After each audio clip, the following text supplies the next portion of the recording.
I've sometimes heard the claim that lay people have no authority to command evil spirits to leave. I'd say there are several problems with that idea. First of all, it's contrary to Scripture because Jesus himself says when he's about to ascend into heaven and he gives his great commission to evangelize the world, he says, "These signs will accompany those who believe.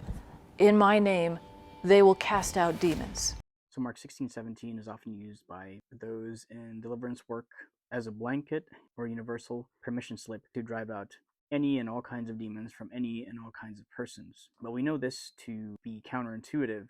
First of all, we have to understand who Jesus was actually addressing, because if, as Dr. Healy is contending, that he was just addressing non-apostles, let's concede that point that they were not all apostles. Well, we still have to deal with the fact that he wasn't just speaking to ordinary Jews, because if he were, then why would there have been a need for 72 different Jews, right? Why was there a need for 12 apostles if they were all the same? Okay, so based on teachings of the early church fathers, these 72 were bishops or would later become bishops. To the present day, the authority to drive out demons lays solely with the bishop, who is a chief exorcist of his diocese. Of course, he can't be in all places. So what he does, he mandates certain priests within the diocese who are worthy of the title exorcist. It's not a free-for-all.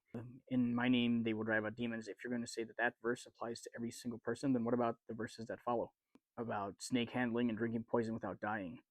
I don't know about you, but I've yet to see Pentecostals and charismatics routinely handling snakes and drinking poison.